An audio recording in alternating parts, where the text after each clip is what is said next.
Quando eu vi o Loki pela primeira vez, eu logo comentei sobre o seu cinto que me remete a uma Jolly Roger, e levantei brevemente uma ideia dele ser o pirata que o suposto Shanks menciona aos Gorosei.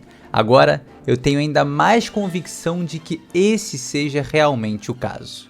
A verdade é que eu nem sei o que colocar no título ou na thumbnail desse vídeo aqui, porque, cara, é uma teoria curta, mas que engloba diversos temas que se conectam, e um a um vão fazendo muito sentido. O sonho do Príncipe Loki, a relação com a Shirahoshi, os dois soberanos, o verdadeiro objetivo dos Cavaleiros Sagrados, a espada mais importante de One Piece, o propósito atual de Imu-sama, a destruição da Ilha dos Tritões. É muita coisa.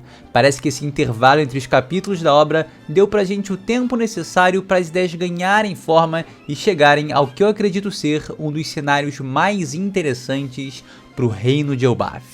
Mas pra gente começar essa teoria, a gente precisa ir do básico. Shanks realmente tem um irmão gêmeo idêntico? Qual é o verdadeiro significado da família Figarland? Desde o capítulo 907, os fãs de One Piece se perguntam se esse foi realmente o encontro de Shanks com os Gorosei. Muitos acusaram o Ruivo de ser um agente duplo, um pirata ali canalha, e uma galera começou a chamar ele de rato, ratoeira, ratatá. E eu prefiro nem citar nomes, mas vocês já sabem que algumas pessoas, mais do que outras, instigaram esse movimento. Derek vilão. A questão é que agora, no fim das contas, parece que não foi mesmo Shanks. Essa cena da conversa com os Gorosei é frequentemente comparada a essa sequência de painéis no capítulo 580, quando o Ruivo chegou para parar a guerra de Marineford. Não é muito curiosa a maneira que o Sengoku se refere ao Shanks? Por se tratar de você, Ruivo, eu vou assumir a responsabilidade por isso. Ele trata o Yonkou com um alto nível de respeito, e esse momento foi usado para apoiar a ideia de que o Shanks tem uma relação no mínimo estranha com o governo mundial. O almirante de frota teria aceitado os termos do Ruivo devido a essa influência que ele possui a ponto de falar com os próprios Gorosei. Desde o capítulo 1086 e a estreia do filme Red, sabemos que o Shanks tem uma relação com a família Figarland, um dos clãs mais importantes, se não o mais importante atualmente, entre os dragões celestiais. Certamente, o clã mais importante de todos para o enredo atual. Isso explica como Shanks conseguiu uma audiência com os Gorosei, e por que Sengoku mostraria a ele tamanho respeito. No entanto, toda essa especulação que parecia certeira, ou pelo menos muito próxima da verdade, foi posta em xeque, foi colocada em dúvida, porque parece que o Oda revelou que o Shanks tem um irmão gêmeo idêntico, o nosso famoso Shonks. Pode parecer a princípio que o Oda tirou isso do nada, mas se olharmos para as cenas antigas, a existência dos Figarland e de um irmão gêmeo do Ruivo parecem ser um planejamento dele desde algum tempo. Um excelente exemplo é quando Shanks se encontrou com o Barba Branca no capítulo 434, onde Edward Newgate comenta que o rosto do Ruivo lembrava ele do ferimento que aquele cara o fez. Muito provavelmente o Barba Branca estava se referindo aqui ao próprio Garlin, que era a imagem e semelhança do Shanks quando mais novo. Mas isso você já tá ligado. O que acontece aqui é o seguinte: com essa possibilidade gritante do Shanks realmente ter um irmão gêmeo, agora parece possível que não tenha sido ele a ir falar com os Gorosei, mas sim o Shonks. E aí entra o questionamento: então quem é o certo pirata que ele foi falar sobre? Aqui a gente retorna o que eu falei do Loki na introdução desse vídeo e vai perceber alguns detalhes que fazem muito sentido e talvez fossem as peças que faltavam para estabelecer ainda melhor o passado desse personagem e o cenário de Elbaf. No capítulo 1131 descobrimos que Loki foi derrotado e capturado há 6 anos, exatamente no mesmo momento do passado em que Shanks se tornou um Yonkou. Seria mera coincidência ou parte de uma conspiração maior? A implicação do capítulo 1130 é de que Loki foi capturado após matar seu pai, o rei Harald. O príncipe cometeu esse assassinato supostamente por obter uma lendária Akuma no Mi. No entanto, essa pode não ser a verdade do que aconteceu, ou por que aconteceu. No capítulo 1134, aprendemos por meio de Ripley que os gigantes não seguem mais o caminho do guerreiro, e sua cultura mudou para focar no comércio e não na guerra. Se voltarmos ao capítulo 866, vemos que os anciões gigantes comentaram sobre como a Mãe Carmel estava influenciando essa mudança, só que a gente sabe que ela era, na verdade, uma agente do governo mundial trabalhando nas redes de tráfico humano do submundo. O que eu quero dizer aqui? A Mãe Carmel era uma canalha sem tamanho relacionada ao governo mundial e que há 6 décadas atrás já estava influenciando uma mudança na cultura de Elbaf, que talvez fosse benéfica para o próprio governo mundial. Então é possível que o rei Harold, sem entender ou até mesmo sabendo, tivesse sob a influência e controle do governo mundial e dos dragões celestiais. Se por acaso Loki realmente matou seu pai, essa seria uma possível razão. A regência do rei Harold estava levando Elbaf por um caminho que parecia supostamente, benéfico ao país, mas na verdade iria favorecer os planos do governo mundial acima de todos. E isso poderia nos ajudar a entender quem é o certo pirata sobre o qual se falou no capítulo 907.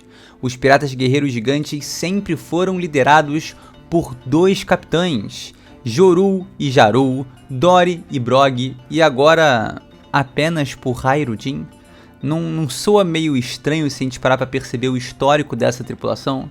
Será que o Loki não era originalmente capitão ao lado de seu irmão? E vamos um pouco mais além aqui.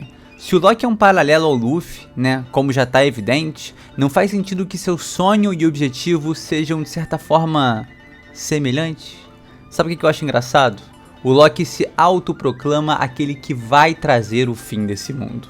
E talvez, à sua própria maneira, isso não é exatamente o que Roger buscava? Virar esse mundo de cabeça para baixo? Se esse for o caso do Loki ser originalmente um pirata, então isso começaria a explicar por que os Cavaleiros Sagrados vieram para Elbaf, e a revelar uma conspiração mais profunda em todo esse cenário.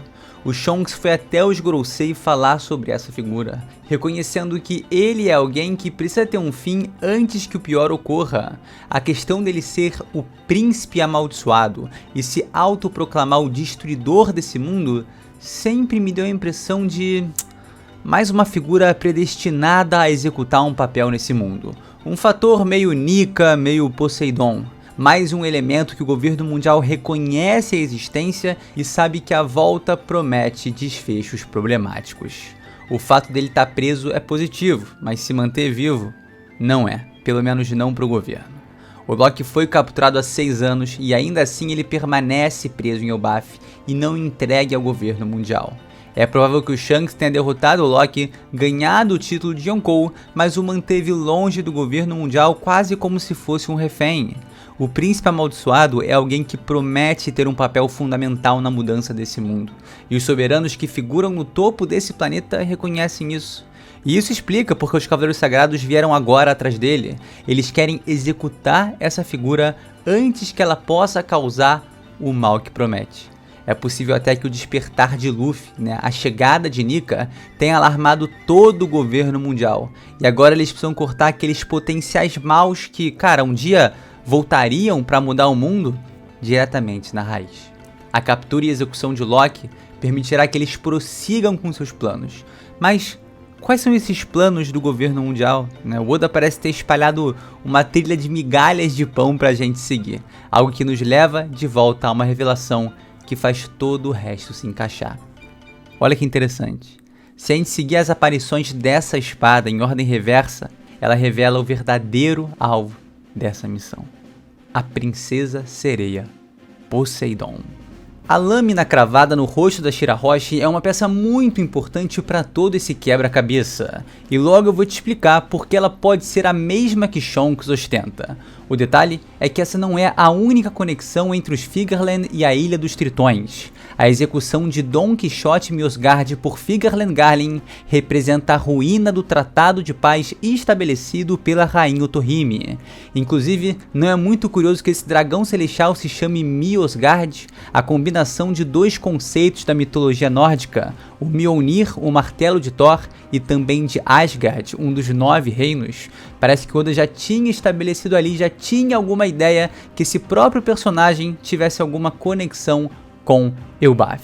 Enfim, se os Cavaleiros Sagrados estão mirando em Poseidon, isso significa que a grande limpeza da qual Ithan Baron V. Nasujuro falou, finalmente começou. Ao longo da história, o Shanks sempre trabalhou para manter o equilíbrio do poder, manter o equilíbrio do mundo. Ele sabia que esse planeta precisava se manter de certa forma até essa figura lendária voltar.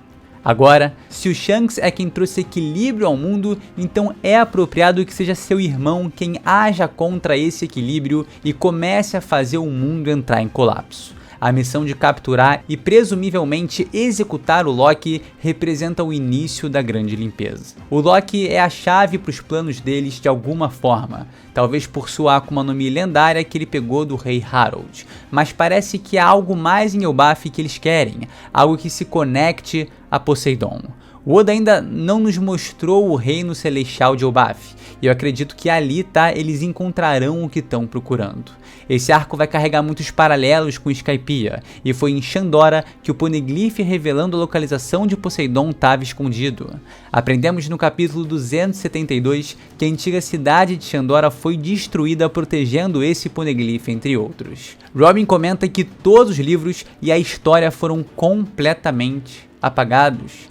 Essa foi a grande limpeza anterior. A Batalha de Shandora, apesar de muito esquecida, foi provavelmente um dos eventos finais da Guerra do Século Perdido.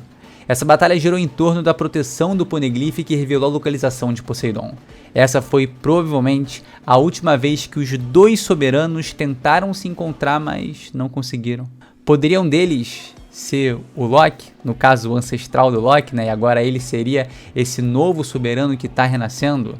Olha, é muito improvável, porque os Reis dos Mares há 25 anos falavam que eles ainda iriam nascer. Então um com certeza é a Shirahoshi e o outro provavelmente Monkey D. Luffy. Mas o governo mundial tem essa precisão que os Reis dos Mares têm? Não parece ser o caso. Senão eles teriam outro planejamento, outra forma de agir. Então será que por se autoproclamar o Deus Sol e prometer trazer o fim do mundo, o Loki se tornou um possível candidato a ser esse soberano aos olhos do governo mundial e por isso se tornou um alvo? Dando sequência à Batalha de Shandora, vale lembrar que proteger os Poneglyphs também foi uma vontade de Nefertari dele ali. Parece que Shandora estava lutando para realizar o desejo dela, então eles foram derrotados. Isso nos leva de volta à espada que o irmão de Shanks foi visto segurando. No capítulo 908, aprendemos que os 20 fundadores do governo mundial fizeram um juramento ao trono vazio. No entanto, no capítulo 1084, foi revelado que apenas 19 espadas repousam aos pés do trono. Isso porque Nefertari de Lili se recusou a fazer o juramento. É possível que essa lâmina que vimos perfurando o rosto de Poseidon seja a mesma 20ª espada que está faltando no trono vazio. Esse é o sabre de Nefertari de Lili. E o que é interessante seria se o Imu o desse ao irmão do Shanks para ser uma espada usada para assassinar a princesa Shirahoshi, também conhecida como Poseidon. Uma espada que antigamente foi usada para proteger, agora vai ser usada para destruir. Depois de finalizar um dos supostos soberanos desse mundo, Loki, os Cavaleiros Sagrados partiriam em sua missão para continuar a grande limpeza, eliminando então Poseidon. Esse assassinato será uma tentativa de impedir que os dois soberanos se encontrem novamente. Tudo isso provavelmente levará à profecia de Luffy destruindo a Ilha dos Tritões. Ou seja, se Loki for o pirata mencionado pelo irmão do Shanks, a gente consegue entender o verdadeiro objetivo dos Cavaleiros Sagrados agora em Elbaf: executar o Príncipe dos Gigantes antes que o pior cenário comece. O interessante é que através dessa reflexão, a gente consegue levantar pontos muito maneiros em relação ao personagem, como o seu sonho e o objetivo de virar o mundo de cabeça para baixo. Um paralelo claro com Gold Roger e Monkey D. Luffy. Além do mais, a espada do Shonks, que promete ser uma das mais especiais de One Piece, quiçá a mais importante, pode nos guiar através do futuro ao objetivo de Imu-sama, a execução da princesa Shirahoshi, que levará Luffy de volta à Ilha dos Tritões e concluirá a profecia de sua destruição. que nada mais será do que um recomeço para o reino dos Homem-Peixe e também o amanhecer de um novo mundo para todos. Meus queridos, esse foi o vídeo, essa foi a teoria, eu espero que você tenha gostado, tá? Não esquece do like, se inscrever no canal se não é inscrito, e é isso, cara, semana que vem já temos capítulo novo de One Piece, vem aí, Eiichiro Oda, vem com essa maravilha que a gente tanto quer ver e aproveitar ao máximo essa fantástica aventura em Elbaf, beleza? Mais uma vez, muito obrigado por me acompanhar até aqui, e a gente se vê sem sombra de dúvidas. A gente se vê mesmo. Você não viu minha cara nesse vídeo, mas vai ver no próximo, beleza? A gente se vê sem sombra de dúvidas no próximo vídeo. É isso, galera. Valeu!